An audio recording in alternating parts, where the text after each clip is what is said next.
अस्सलाम वालेकुम and welcome to my channel. अगर आप मेरे चैनल पे न्यू हैं तो प्लीज़ चैनल को सब्सक्राइब कर दें और बेल आइकन प्रेस कर दें। आज जो पोएम मैं आपको एक्सप्लेन करने वाली हूँ वो है sailing to Byzantium by W.B. Yeats. तो टाइम वेस्ट किए बगैर हम अपनी वीडियो को स्टार्ट करते हैं।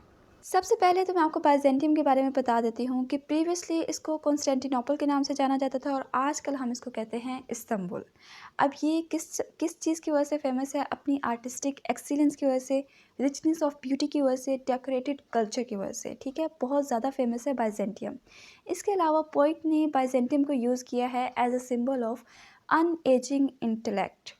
और ये जो हमारा टाइटल है सेलिंग टू बाइजेंटियम, ये जर्नी तो है बाइजेंटियम की तरफ, लेकिन ये एक्चुअल जर्नी नहीं है बल्कि इमेजिनेटिव जर्नी है।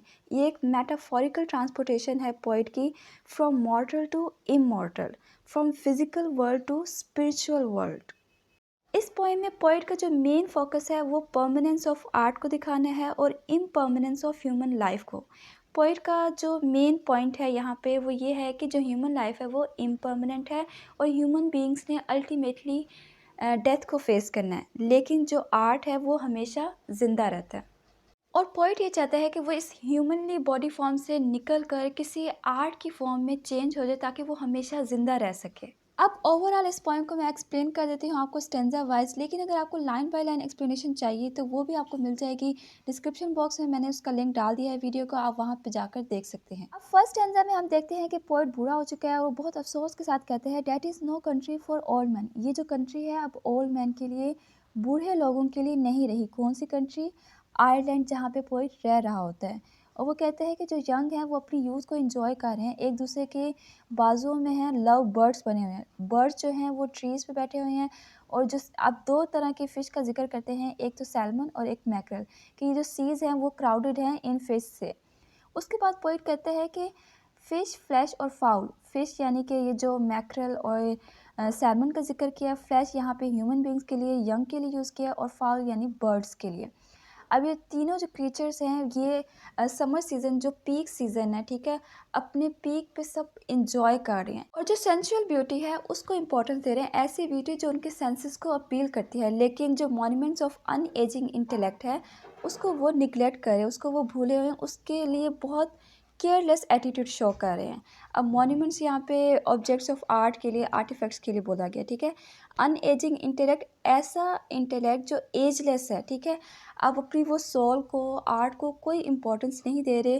जो समर सीज़न है उस पे वो फुल एंजॉय कर रहे हैं, लेकिन वो भूल चुके हैं कि समर के बाद ऑटम भी आएगा और अल्टीमेटली उन्होंने डेथ को फेस करना है। इसी तरह से सेकंड स्टैंजा में पोएट अपनी बात को कंटिन्यू करता है कि जो एजेड मैन है ये एक पाल्ट्री थिंग बन के रह चुका है। पाल्ट्री थिंग मतलब वर्थलेस थिंग, ठीक है। अब एक इंसान को उसने चीज़ में कन्वर्ट कर दिया कि इंसान की वैल्यू एक चीज़ से कम नहीं है। एक वर्थलेस चीज़, ऐसी चीज़ जिसकी कोई वर्थ नहीं है। जो एजेड मैन है वो एक tattered coat upon a stick बन चुका है। टैटर्ड कॉर्ड मतलब फटा हुआ कॉर्ड, अपॉन अ स्टिक। आपने अक्सर देखा होगा कि जो फील्ड्स वगैरह होती है वहाँ पे एक स्टिक लगी होती है, उसके ऊपर एक कॉर्ड जो होता है फटा हुआ वो हैंग कर देते हैं, ताकि उसको एक स्केयर क्रो बना देते हैं, ताकि जो क्रोस वगैरह हैं वो फील्ड को डिस्ट्रॉय ना कर सके। उस स्केयर क्रो से डर कर वो उड़कर वापस चले जाते हैं। तो पोइट कहता है जो एजेड मैन है वो एक पाल्ट्री थिंग बन चुका है, एक ऐसा टैटर्ड कोट बन चुका है जो जिसको स्टिक पे लटका दिया जाता है। तो यहाँ पे पोइट बताते हैं कि बहुत ही केयरलेस एटीट्यूड है यहाँ के लोगों का, आइलैंड के लोगों का।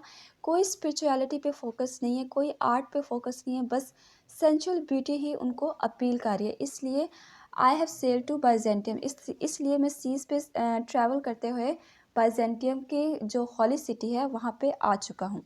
थर्ड स्टैंजा में पोएट एड्रेस करता है सेजिस को। सेजिस यहाँ पे सेंट्स के लिए यूज़ किया गया है, स्पिरिचुअली स्ट्रॉन्ग लोगों के लिए, ठीक है, हॉली मैन के लिए, कि तुम लोग जो इस गॉड की हॉली फायर में खड़े। हॉली फायर यहाँ पे प्योरिफिकेशन के लिए यूज़ किया गया, ठीक है, ऐसी फायर जो प्योर कर देती है लोगों को। अब पोएट उनसे कहते हैं कि तुम उस हॉली फायर से निकल कर आओ मेरे पास और मेरी सोल के जो सिंगिंग मास्टर्स बन जाओ, ठीक है। मेरी सोल को तुम्हारी ज़रूरत है। मेरा जो हार्ट है, जो दिल है, वो उस पे ग्रिप आ चुकी है डिज़ायर्स की, ठीक है। वो सिक हो चुका है डिज़ायर की वजह से। और यहाँ पे जो डाइंग एनिमल है वो ह्यूमन बॉडी के लिए यूज़ किया गया है, ठीक है। अब पोइट चाहता है कि वो जो ह्यूमन बॉडी में उसका जो हार्ट है, जो सिक विद डिज़ायर है, वो ख़त्म हो जाए और वो किसी ऐसी आर्टिफिस ऑफ एटर्निटी में चेंज हो जाए, किसी आर्ट के ऑब्जेक्ट में वो उनसे रिक्वेस्ट कर रहा है कि उसको चेंज कर दिया जाए आर्ट की फॉर्म में। क्योंकि जब हमारा दिल डिज़ायर से भर चुका है, जब हम अपने आप को इस वर्ल्डली लाइफ में इमर्स कर लेते हैं, तो हमारे लिए यहाँ से निकलना बहुत मुश्किल हो जाता है। तो वो फिज़िकल वर्ल्ड से निकल कर एक स्पिरिचुअल वर्ल्ड में एंटर होना चाहता है, जहाँ पे वो हमेशा ज़िंदा रह सके। इसी तरह से लास्ट 4 स्टैंज़ा में पोएट कहता है कि कभी उन्हें मौका मिले कि वो नेचर से बाहर निकल सकें, उन्हें रीबर्थ का मौका मिला अगर, तो वो कभी भी इस बॉडीली फॉर्म में दोबारा से आना पसंद नहीं करेंगे। वो कभी भी नहीं चाहेंगे कि उन्हें एक मॉर्टल थिंग में, एक मॉर्टल ह्यूमन बॉडी में दोबारा से भेजा जाए, बल्कि वो चाहेंगे कि एक गोल्डस्मिथ के हाथों एक गोल्डन बर्ड में कन्वर्ट होना चाहेंगे, जो परमानेंस ऑफ आर्ट को शो करेगा। ऐसा गोल्डन बर्ड जो ड्राउज़ी एम्परर को जगा के रखेगा, जो बाइज़ेंटियम में जितने भी लॉर्ड्स एंड लेडीज़ हैं, उनको बताएगा कि पास्ट में क्या हो चुका है, प्रेज़ेंट में क्या हो रहा है, फ्यूचर में क्या होने वाला है, और वो उनके लिए सिंग करेगा। वो सिंपली ये चाहते हैं कि वो गोल्डन बर्ड बनकर इमॉर्टल हो जाएँ और आर्ट की फॉर्म में हमेशा ज़िंदा